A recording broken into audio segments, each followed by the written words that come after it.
the smartest thing to do, of course, but he's competent and like most of the people, and he is going to be allowed to make his choices, right or wrong, and live with them, right or wrong. All right. We also need some kind of a plan for continuous maintenance on the emotional or mental. Even though he's competent, that doesn't mean he's perfect. And whatever we can do to help him. Community service, I don't think he can do community service. I think there needs to be some kind of way to work around that. I don't think he's able to do that. He doesn't have a good grasp of what's going on. I mean, you just heard him talk about he worked up here at the courthouse and worked at the jail. I don't think he's doing that. I think he has these ideas in his head. This comes out of a situation where we need to get this guy some help, some type of help. That's all we can do. We can send him to prison. It's an option. Or easily do that. But what is that going to do? He's going to get out in 2, 3, 4, 5 years and back to have these same kind of ideas. So I'm just we're all looking forward to figure out what to do in this case. Anything from the state? More. It's that attitude issue I talked about with Mr. Copeland with your copy of the transcript. If you look at page 13 from that prior hearing, when Mr. Hill was talking about him testing positive for THC, he quoted the defendant said, "I will not stop using drugs." Mm-hmm. And that's like I said, that just underlining what we're dealing with here. And I think he's, as I said, it's a combination of all those factors we've already discussed.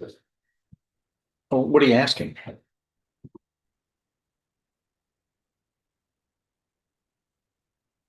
Like I said, he's tying my hands where I have to ask for you to put him in prison. I don't want to do that. I want him to get the evaluation done and for us to work with him. But if we can't get him to do that, then I need him to go to prison. Okay. And finally, Mr. Smith, this is all about you, really. You're the focus. Is there anything else you would like to say? My dad beat me and raped me and hurt. And when I got picked up by the police, they came and took me out of my home. And I tried to tell them what happened. And they wouldn't listen to me. They said, "Shut up, we're making money right now." So then when I went to the jail for 2 months, I was hurt the whole time. I went to the hospital and had surgery. It's not fixing. My dad literally stomped my leg. I tried to go lay down in my bed. And I got up, the police were there. And then they were paid thousands of dollars to take me to jail. Wait. Anything to break open at all. Who paid you? Who paid the police? By people's hands. Let me ask a question. Don't interrupt because she can't take everything down when two people are speaking at one time. Okay. All right. My question is, who is it that you say paid the police thousands of dollars to act illegally against you? Who? They were in the front room. My mom and dad were there. Who? My mom and dad were there. Is that who you're talking about? Yes, sir. Okay. So it was a conspiracy hatched by your parents. Not conspiracy. They took money. They worked together. Ask the police. They pick me up. They'll tell you they took dollars. And you saw your parents pay the police cash money. And I heard them say, my dad said, "How about a bribe?" And then all of a sudden, I was like, "Let me come out there and show you what happened." And wait. Just stay right there. They were speaking to the police? Yes, sir. Yeah. All right. Well, the police. It's illegal, so let's get on this, please. The police, like everyone else charged with a crime, are presumed innocent unless proven guilty. And in this case, there has been no proof other than your statements that the police have done anything wrong. However, once again, Mr. Interrupter, let me finish speaking before you take over like you do all the time. Let me speak and you have a fair opportunity. What we call that is fairness. That's what we do in this room, act fairly. Now, you're butting in and bullying but you get a fair opportunity. In this case, we went over this thoroughly. You pleaded guilty voluntarily. You were mentally competent to do so. You understood and appreciated the consequences of pleading guilty. You signed documents stating that you understood your rights and you were making this decision to plead guilty voluntarily, knowingly, intelligently. And there's your signature, and you signed the plea papers, the written plea documents, you signed it once. At least two places on these documents that you were giving up your rights to a jury trial and the rights to the confrontation and cross-examinations of witnesses. You are guilty of the offense and any lesser included offenses charged against you. And here's the favorite part that's always in there that people sign. You swore that all of that was true and correct, so help you God, just like the oath you took today. So based upon the agreement that had been reached between you and your attorney, the state, the court followed the agreement and placed you on deferred or unadjudicated probation last year, where you were not found guilty. And your record was clear. However, it wasn't but a few months that went by that you are alleged to have tested positive for tetrahydrocannabinol THC. You provided a urine sample that also tested positive for THC drugs. You failed to provide verification of attending the rehabilitation, treatment, and residential programs and counseling as directed. You failed to provide verification of performing any community service hours as directed. You failed to provide verification of entering and successfully completing an important prospect, the anger management program as directed. And you had contact with the victim. You were not supposed to have contact with him unless otherwise allowed by the court. And this was either in person, by telephone, or through a third party in violation of condition of your deferred adjudication order. What the court is finding that you have violated allegations 1, 2, 3, 4, 5, and 6, the allegations as alleged in this motion to revoke unadjudicated probation, and the court finds true. Those allegations have been proven by a preponderance of the evidence or greater. And thus, because of all of that, the court is going to grant this motion to revoke unadjudicated probation, and your unadjudicated or deferred probation is hereby revoked. Earlier in this case, you pleaded guilty to the offense of the third-degree felony of injury to an elderly person. You pleaded guilty voluntarily. You were mentally competent to do so, as you have been deemed mentally competent by Dr. Ed Grapan, by his recent evaluation of you, and you were mentally competent to proceed with the hearing on this matter. There was sufficient evidence at your plea hearing from State's Exhibit 1 admitted to find you guilty beyond a reasonable doubt. I now find you competent in this case, and I also find that you are now declared guilty beyond a reasonable doubt of the underlying offense here of this third-degree felony of injury to an elderly person. And you are hereby sentenced to confinement in the institutional division of the Texas Department of Criminal Justice to serve a term of 10 years. But I am going to suspend that and give you another chance. I'm going to place you on regular probation. You have been in custody for almost a year. So, I'm going to put you on regular probation for 9 years. Follow these terms and conditions of probation that you failed, including the ones you failed to. You're going to be placed on orders of probation, and they will include conditions to also help you with your issues that we all hear coming out of your mouth when you express statements.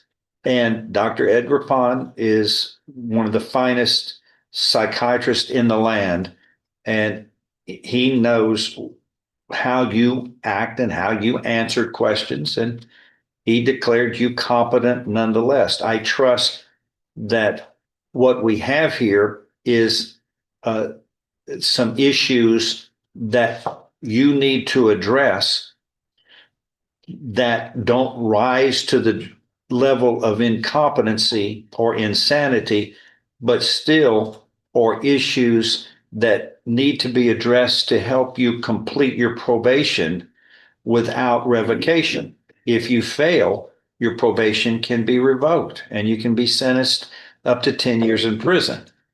And you've already gotten about a year of this, but still you don't want another day in prison, do you? You want to be a free man.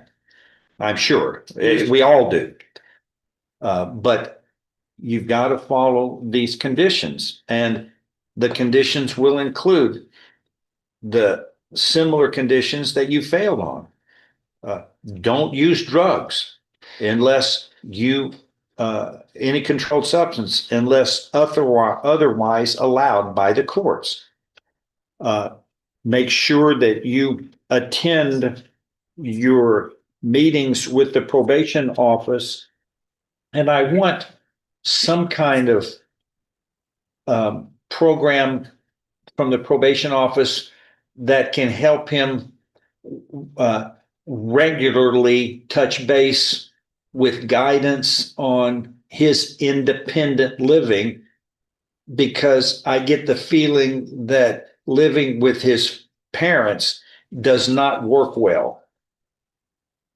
Apparently they disagree on the way life should be in the household. And first of all, unless you own that house, it's their house, their home. I don't know, maybe you own the house. If you do, then that you have the rights and privileges to declare who should be in the home. But I don't think that's true. I think your parents own that home. You may need to seek out some kind of an independent life for your own at another location, another habitation. But you can't have any contact with the victim unless ordered by the court. And the victim in this case is Craig Copeland, who is your father, right? yes, sir. Okay. Unless Mr. Copeland decides otherwise. But what I've heard here on the witness stand is a lot of antagonism between the defendant and what goes on in that home and the family. And I wish the family was a unit. I mean, I think it's important. Family is sacred. You didn't get to pick out your family. The creator did. There's always a master plan afoot. And we don't know why that happens, but it's the way nature intended. And most people seem to get along with their family and enjoy a familial relationship that is a customary one of love and appreciation and respect. Whatever is happening in your household is not working that way. You're entitled to live happily. The pursuit of happiness is in the Constitution, but you need to, and the Declaration of Independence, but you need to seek that out without harming others and without a disobeyance of the the probation requirements that you're going to be required to live under.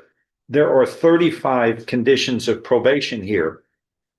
Most of these are conditions all of us in this room have to follow.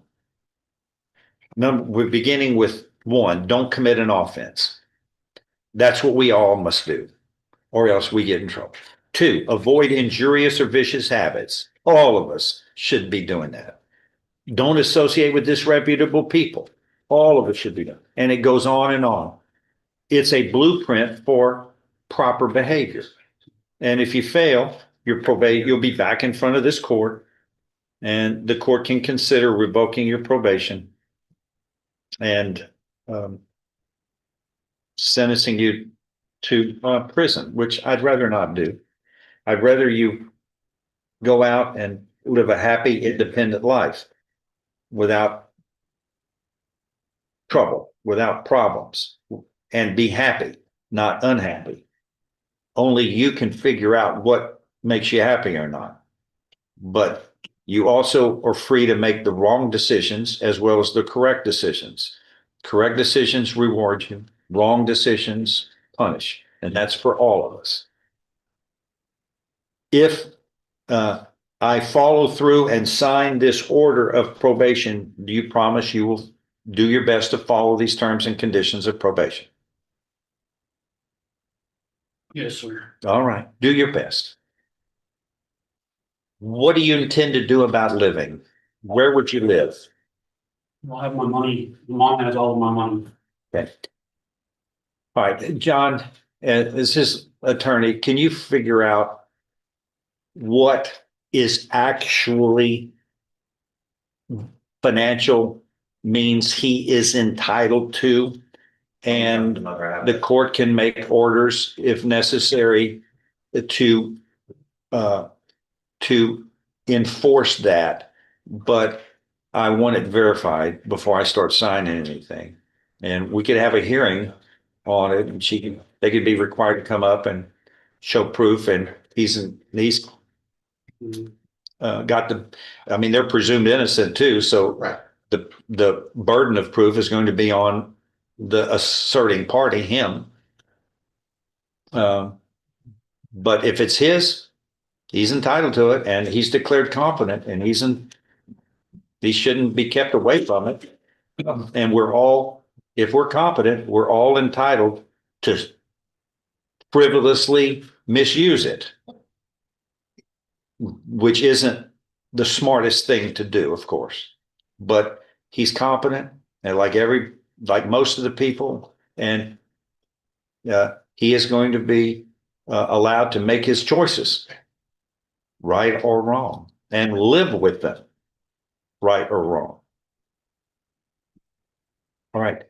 We also need some kind of a plan for continuous maintenance on the emotional or mental. Even though he's competent, that doesn't mean he's perfect. And whatever we can do to help him become the best he can be in his independence and choice making is what we want to do. Any thoughts? I'm gonna place him on the mental health initiative caseload. All right, that's good. That's good. That doesn't mean you're going to go to any kind of a facility, or you're going to be independent. You're going to make your own choices, make wise choices. Don't come back here, and you come back here for a violation of probation, and you're looking at prison. And that includes staying away from illegal drugs. Do you understand? Because they're going to test you from time to time. And Sir, you test positive and you'll come right back here and we'll have to deal with it. So it's not illegal, then it's okay. Yeah, but you better be correct in your choice making. So I If can't it's smoke. tetrahydrocannabinol, I'm not granting it. Just say no, Judge, because he's thinking that he can smoke marijuana. It's that stuff that you can buy from the vape stores and the gas stations. Yeah, What's coming? Well, you're testing for tetrahydrocannabinol. correct. And it's gonna test positive for that. Yeah, if it tests positive for tetrahydrocannabinol, shame on you. You know what? Try something else. You know what I do? I'm addicted to Italian sausage. All right, not to make light of it, but find something else that your system enjoys. Anything else? That is all. We are in recess. Thank you.